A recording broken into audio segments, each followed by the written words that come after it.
계속해서 광주 전남권 뉴스입니다.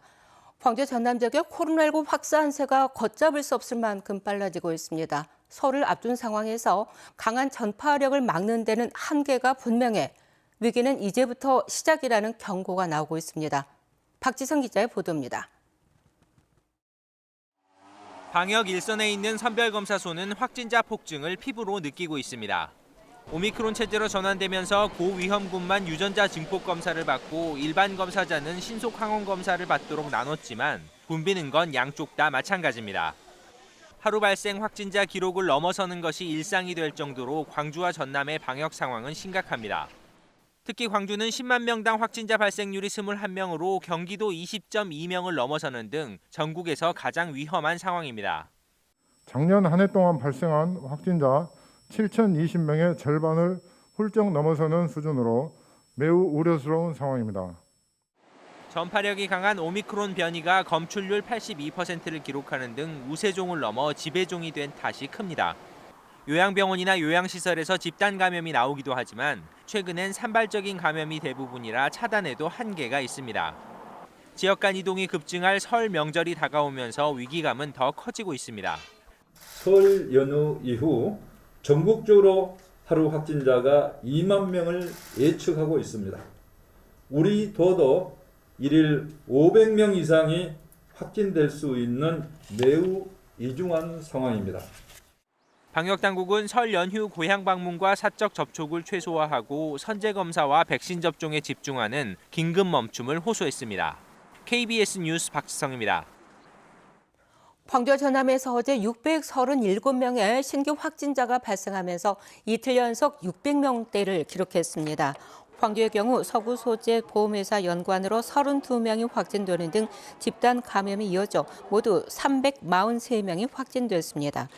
전남은 여수가 91명, 목포 47명 등 21개 시군에서 294명이 확진돼 역대 최다치를 기록했습니다.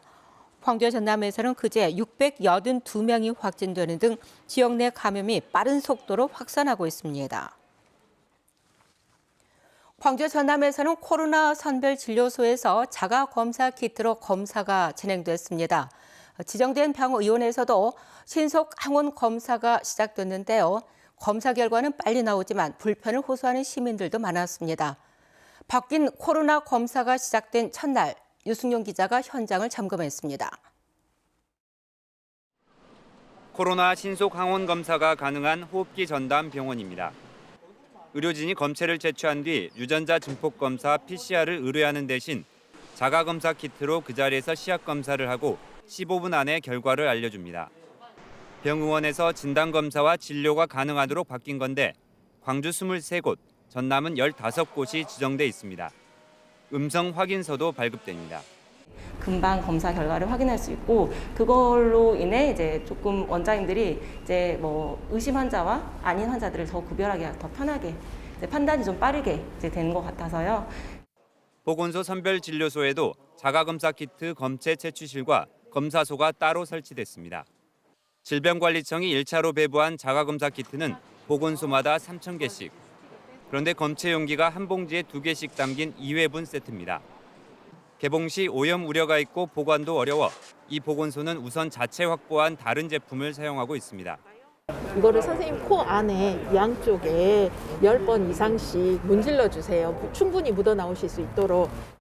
스스로 검체까지 채취하는 말 그대로 자가검사여서 현장에선 어려움을 호소하는 검사자들도 많았습니다. 오늘은 좀 불편했어요, 사실. 근데 이제 제가 이걸 잘 모르죠. 여러 가지로 돼 있더라고요. 근데 해주시는 선생님이 자세히 잘 해가지고 무사히 끝냈어요. 자가검사라고는 하지만 보건소마다 관리 인력이 최소 6명 이상은 추가로 필요한 상황. 확진자 급증에 따라 기존 PCR 검사 수요도 늘 수 있어 방역관리 인력난은 가중될 것으로 보입니다. KBS 뉴스 유승용입니다. 광주 화정 아이파크 붕괴 사고 17일째인 오늘도 사고 현장에서는 실종자를 찾기 위한 야간 수색 작업이 이어졌습니다. 그제 두 번째 실종자가 발견됐지만 붕괴 잔해물에 매몰돼 있어 구조에 시간이 걸리고 있습니다. 취재기자 연결해서 자세한 내용 들어보도록 하겠습니다. 김정대 기자, 지금 수색 상황은 어떻습니까? 네, 사고 수습 대책본부는 밤늦게까지 수색을 계속했지만 아직까지 실종자 구조와 관련해 추가로 들어온 소식은 없습니다. 대책본부는 그제 붕괴된 건물 27층 안방 쪽에서 실종자의 작업복과 혈흔을 발견한 데 이어 내시경과 육안을 통해 실종자가 콘크리트 더미에 매몰된 것을 확인하고 계속해서 구조 작업을 진행 중입니다. 하지만 매몰된 곳까지 붕괴 잔해가 겹겹이 쌓여 있어 구조에 난항을 겪고 있습니다. 현재는 26층과 28층 사이에서 유압 콘크리트 절단기 등을 활용해 진입로를 확보하는 작업이 진행되고 있는데요. 사고수습본부는 바로 위층이 28층의 벽과 잔해를 뚫고 발견 지점에 내려가는 방식으로 실종자 구조를 펼칠 계획입니다. 이에 따라 오늘은 실종자가 발견된 27층 잔해물을 걷어내는 구조 작업과 함께 추가 실종자를 찾기 위한 상층부 수색이 병행될 예정입니다. 사고수습본부는 이 과정에 추가 붕괴 등 위험을 방지하기 위한 내외벽 지지대 설치 등 보강 작업도 이어갑니다. KBS 뉴스 김정대입니다. 민주당 이재명 후보가 잠시 뒤 오전 10시에 광주공항에서 지역 발전 약속을 담은 광주 공약을 발표하는 등 설 연휴를 앞두고 호남 민심 잡기에 나섭니다.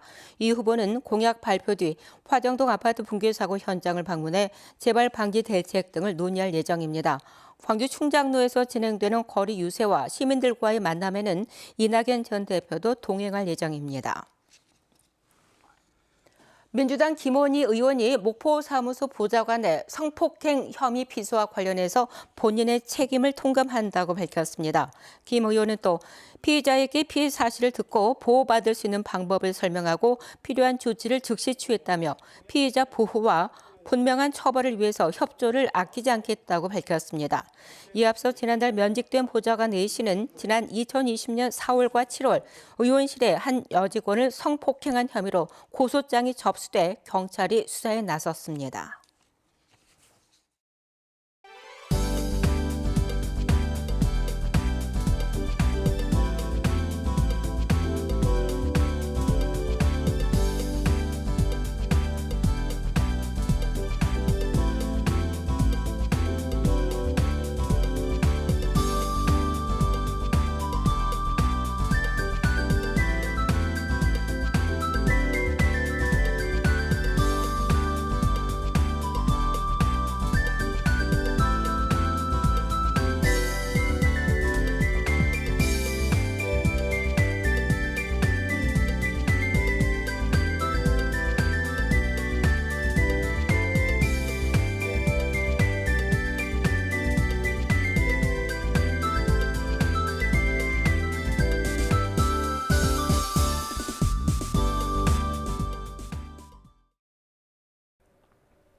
오늘 아침 다시 추워졌습니다. 광주의 아침 최저 기온이 0.4도, 일부 지역은 영하권으로 뚝 떨어졌습니다. 내일부터는 기온이 조금 더 내려가서 영하 3도 안팎이 예상됩니다. 예년 이맘때보다는 포근한 편이지만 낮과의 차이가 크기 때문에 아침 저녁으로는 옷 따뜻하게 챙겨 입으셔야겠습니다. 어제에 비해서 공기는 많이 깨끗해진 편인데요. 전남은 오전까지는 초미세먼지 농도 나쁨 단계 보이다가 오후부터 찬바람이 불면서 점차 해소되겠습니다. 오후부터 내일까지 특히 전남 서해안 지역에 바람이 강해지겠습니다. 시설물 관리 잘 하셔야겠습니다. 다음은 자세한 지역별 날씨입니다. 오늘 가끔 구름 많겠고요. 아침 기온은 어제와 비슷한 곳들이 많습니다. 한낮 기온은 담양이 7도까지 올라 낮 기온은 어제보다 1, 2도가량 낮겠습니다. 고흥의 낮 최고 기온 8도, 광양 10도로 비교적 포근하겠습니다. 목포와 무안의 한낮 기온 4도, 해남 5도로 해안 지역은 다소 쌀쌀하겠고요. 신안을 비롯한 그 외 도서 지역은 5도까지 오르겠습니다. 내일까지 서해남부 먼바다는 바람이 강하게 불고 물결이 최고 2.5m로 다소 높겠습니다. 당분간 구름이 다소 많이 끼겠고요. 설 연휴 첫날인 월요일에 아침 기온이 조금 더 내려가겠습니다. 날씨였습니다. 전남교육청과 전남 등 7개 생활협동조합이 기후위기 대응과 탄소 중립 실천을 위한 업무 협약을 체결했습니다. 이에 따라 두 기관은 기후위기와 환경재난 시대에 학교가 탄소 중립 실천의 장으로 재탄생하고 건강한 생태 시민을 양성할 수 있도록 공동으로 노력하고 협력할 방침입니다. 세부적으로는 기후위기 대응 교육과 탄소 중립 실천을 위한 협력 관계 구축, 건강한 저탄소 식생활 등 다양한 프로그램이 진행됩니다. 전라남도 보건환경연구원이 실내 공기질 무료 측정 방문 서비스를 실시합니다. 보건환경연구원은 코로나19 장기화 속에 겨울철 실내에서 생활하는 시간이 길어지고 있다면서 환경으로 인한 질환으로부터 주민 건강을 보호하기 위해서 방문 서비스를 진행한다고 밝혔습니다. 서비스 대상은 호흡기 질환자와 임산부 이용시설 등을 우선 중점 점검하고 검사 항목은 라돈 등 인체 위해도가 높은 6개 물질입니다. 전라남도는 계약 행정의 신뢰도를 높이기 위해서 올해 발주하는 사업 계획 872건, 8,722억 원 전체를 누리집 계약 정보 시스템과 조달청 나라 장터에 공개한다고 밝혔습니다. 전남도는 지역 경제 활성화를 위해서 상반기까지 사업비의 95%인 8,323억 원을 신속 발주한다는 계획입니다. 여수시가 수소 전기자동차 구매 보조금을 지원합니다. 지원 차종은 현대 넥소이며 전체 지원 규모는 모두 200대로 대당 3,750만 원이 지원됩니다. 지원 대상은 신청일 기준 3개월 이상 연속해서 여수시에 주소를 둔 개인이나 기업, 법인, 단체 등입니다. 문성혁 해양수산부 장관이 어제 목포 청호시장을 방문해서 대한민국 수산대전 온누리 상품권 환급 행사 진행 상황을 점검했습니다. 수산대전은 전국 전통시장의 수산물 판매점에서 당일 구매액의 최대 30%를 1인 2만 원까지 온누리 상품권으로 환급해주는 행사로 전남에서는 청호시장과 광양 중마시장에서 오는 31일까지 진행됩니다. 하정욱 미술관의 국내 최초로 디지털 아트 아카이브 연구시설이 건립됩니다. 광주시는 내년 9월까지 사업비 39억 원을 투입해서 광주시립미술관 분관 하정욱 미술관에 미술작품 아카이브 보존 연구시설을 건립할 예정이라고 밝혔습니다. KBS 뉴스를 마칩니다. 감사합니다.